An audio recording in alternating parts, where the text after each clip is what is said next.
Good evening, friends. Our today's topic is solid waste. Friends, as we go outside the house, we saw a huge amount of the waste on the street, and this waste is unhygienic, which leads to our health issue. So, managing a solid waste is one of the major challenge, और ये एक बहुत बड़ा national issue है. इसके ऊपर एक पूरा सब्जेक्ट भी बन चुका है. वैसे बहुत सारी प्रोफेशनल बन गई हैं सॉलिड वेस्ट को मैनेज करने के लिए. Today in this lecture we will discuss about the solid waste, its classification as well as its properties. Okay, so सबसे पहले what do you mean by the solid waste? Solid waste is the any garbage material which arise from the animal as well as the human activities, and it is discarded as the unused material. Okay, or it arise from the residential as well as the commercial activities. So solid waste के example देखें कौन से, जैसे garbage, rubbish, कुछ ऐसे products जो construction के time टूट जाते हैं, sewage, treatment residue, dead animals. So this are the some of the example of the solid waste. अगर सॉलिड वेस्ट के देखें कि किस किस फॉर्म में है, तो it is in the form of the solid, liquid, it is also in the form of the waste which is toxic and somewhat less toxic. Some waste can be degraded easily, while as that some waste cannot be degraded, so it is non biodegradable. Okay, so these are the different kinds of the solid waste. Next is about the structure of the solid waste. Solid waste can be categorized into two structure like refuse and the trash. Fuse क्या होता है? ऐसा municipal solid waste जो घरों में जैसे जो collect होता है और बायोडिग्रेडेबल होता है, जिसको आगे फर्दर ट्रीटमेंट के लिए, फर्दर प्रोसेसिंग के लिए लेके जाते हैं और फाइनली डिस्पोजल होता है. ठीक है, लेकिन जो ट्रैश होता है दैट इज बल्की वेस्ट, जैसे TV, refrigerator, good, broken furniture, these are the trash. Okay, अगर हम रिफ्यूज़ को देखें, रिफ्यूज़ को फर्दर कैटेगराइज किया हुआ है गार्बेज और रफीज में. जो गार्बेज है that is all degradable organic waste, जैसे वेजिटेबल, मीट्स वगैरह, फूड वेस्ट हो गया. और रबिश कौन सा आ गया? नॉन बायोडिग्रेडेबल और slowly degradable. Okay, this is about the structure of the solid waste. Next is classification based on the origin. अगर हम ओरिजन के बेस पे क्लासीफाई करें, first is municipal solid waste, ठीक है, सेकंड इज इंडस्ट्रियल वेस्ट, जिसको हम hazardous waste कह देते हैं, और थर्ड इज बायोमेडिकल वेस्ट और hospital waste as infectious waste. First is municipal waste. Municipal waste is the household waste. Okay, जैसे हम लगा लो कंस्ट्रक्शन के टाइम का जो मटीरियल होता है, डेब्रिस, और जो हमारा सीवरेज होता है जब ओवरफ्लो हो जाता है तो वो रेजिड्यू वेस्ट होता है. तो ऐसे जो भी वेस्ट हमारा हाउस होल्ड वेस्ट होता है उसको हम क्या कहते हैं? Municipal waste. इंडस्ट्रियल वेस्ट जैसे रेडियो एक्टिव वेस्ट आ गया, माइनिंग एक्टिविटीज़ के थ्रू जो वेस्ट होता है, और बायोमेडिकल वेस्ट होता है, इन्फेक्शियस होता है, ये हॉस्पिटल्स वगैरह में पाया जाता है. इन दोनों को हम डिटेल में बाद में स्टडी करेंगे. Today we will discuss about only municipal solid waste. Okay, next is, अगर हम म्यूनिसिपल सॉलिड वेस्ट की कंपोजिशन देखें तो सबसे ज़्यादा जो है that is yard trimming. Yard trimmings क्या होता है? That are this leaves, grass, ठीक है, due to the commercial activity जो भी लीव्स, ग्रास टूट जाते हैं, गिर जाते हैं, ठीक है, वो सारे क्या होते हैं? Institutional activities. तो वो सारे किस में आ जाते हैं? यार्ड ट्रिमिंग में आ जाते हैं. ठीक है, तो this is the composition of the solid municipal solid waste. Okay, next is जो सबसे इम्पॉर्टेंट टॉपिक है और इसमें से पेपर में जैसे सीधा डायरेक्ट क्वेश्चंस आते हैं, तो वो है properties of the solid waste. तो सबसे पहले है मॉइस्चर कंटेंट. मॉइस्चर कंटेंट क्या होता है? अगर हम मान लीजिए if you have a dry leaves, आपके पास एक ड्राई लीफ है और वो क्या हो जाता है, उसका मान लीजिए आपका उसका वेट है 1 kg, और उसको वेट करने के बाद जो गिल्ली जो लीफ होएगी उसका है 2 kg.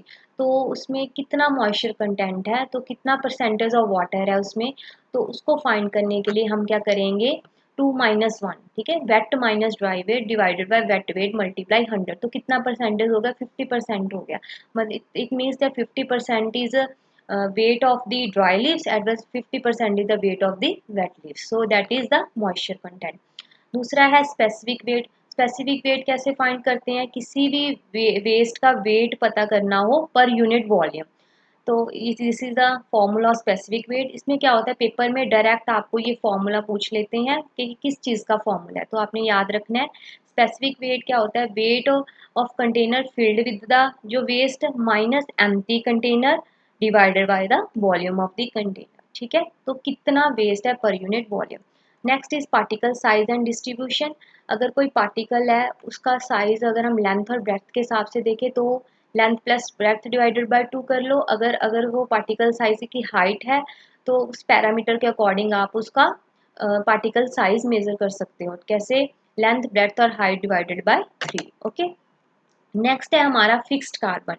फिक्स्ड कार्बन क्या होता है, इसका फॉर्मूला भी आपने याद रखना है। फिक्स्ड कार्बन क्या होता है कि अगर हम किसी कोई भी जैसे कोल मटेरियल है उसको गर्म कर दें, ठीक है, तो उसमें जो भी है कुछ जो वॉलेटाइल मटेरियल है वो तो एक्सपेल हो जाएगा, लेकिन जो पीछे जो मटेरियल रह जाता है, जो रेजिड्यू रह जाता है, उसको हम क्या कहते हैं? Fixed carbon. ठीक है, तो ये फॉर्मूला है 100% minus percentage moisture minus percentage ash minus percentage volatile matter. कितना वॉलेटाइल मैटर एक्सपेल्ड हुआ, कितना ऐश बचा, कितना मॉइस्चर, और 100% से माइनस करते हैं। ठीक है, तो it is a fixed carbon.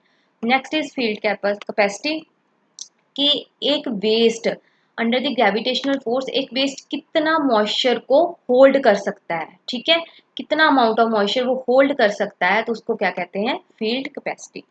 Next है अगर हम कुछ मेयर करें, कुछ उनके जैसे डिटरमाइन करें कुछ प्रॉपर्टीज, तो एक होता है प्रॉक्सिमेट। ये इंपॉर्टेंट है, ये पेपर में आ जाता है। जैसे प्रॉक्सिमेट एनालिसिस होता है, एक अल्टीमेट एनालिसिस होता है। जो प्रॉक्सिमेट एनालिसिस होता है उसमें हम क्या करते हैं, जो भी अभी ऊपर हमने केमिकल प्रॉपर्टीज पढ़ी हैं, moisture content, fixed carbon, ash content, ये सारी जो भी कंबस्टन प्रॉपर्टीज है उनको क्या करता है? डिटरमाइन करता है।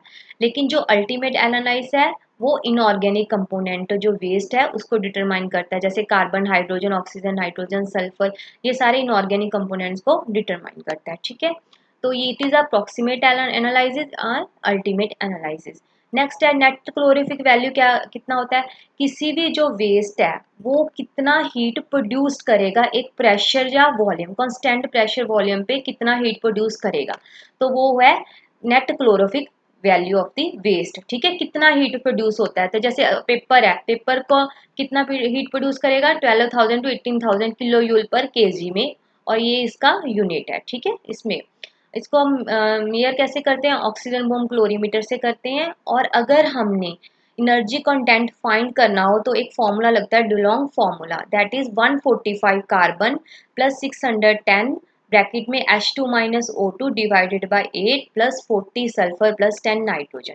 ठीक है, तो इसमें जो एस है सल्फर, ये फ्रैक्शन ऑफ सल्फर है, फ्रैक्शन ऑफ ऑक्सीजन है, तो ये डिफरेंट डिफरेंट इनऑर्गेनिक कंपोनेंट्स जो जो है, जैसे उनका उनको यूज़ करके जैसे ये फॉर्मूला बना है एनर्जी कंटेंट का। ठीक है, तो ये हम इस फॉर्मूले को यूज़ करके एनर्जी फाइंड कर सकते हैं। ओके, तो दीज आर द डिफरेंट फॉर्मूले। इनमें से जैसे आपको डायरेक्ट फॉर्मूला आ जाता है पेपर में और आपसे पूछा जाएगा ये चीज़ किसका फॉर्मूला है। ठीक है, नेक्स्ट है हमारा, अगर हम वेस्ट मैनेजमेंट प्रोसेस की बात करें तो कैसे होता है ये प्रोसेस। सबसे पहले जैसे आपके घरों में जो भी है वेस्ट है, वो हाउस होल्ड वेस्ट है, जो भी पता ही आपको, जैसे जनरेट होता है। फिर क्या होता है, जो कूड़े वाला होता है, ठीक है, वो क्या करता है, वेस्ट को घर से लेके जाता है। ठीक है, जैसे वो घर से लेके जाता है फिर वो कहाँ पे ट्रांसफ़र करता है? वो ट्रांसफ़र करता है एक स्टेशन पे। जैसे हम लगा लो ईटीपी प्लांट, इसकी जगह हम लगा लो ईटीपी प्लांट वगैरह, ठीक है, एफ्लुएंट ट्रीटमेंट प्लांट पे, वहाँ पे जाता है वेस्ट। वहाँ पे जो वेस्ट होता है वहाँ पे जाके रिसाइकल हो जाता है। जैसे रिसाइकल का मतलब जैसे कुछ वेस्ट सेग्रीगेट हो जाता है ऑर्गेनिक और इनऑर्गेनिक कंपोनेंट में, और जो ऑर्गेनिक कंपोनेंट है उनको क्या कर देते हैं? ग्राइंड कर देते हैं। तो इसमें जैसे डिफरेंट डिफरेंट प्रोसेस शुरू हो जाते हैं।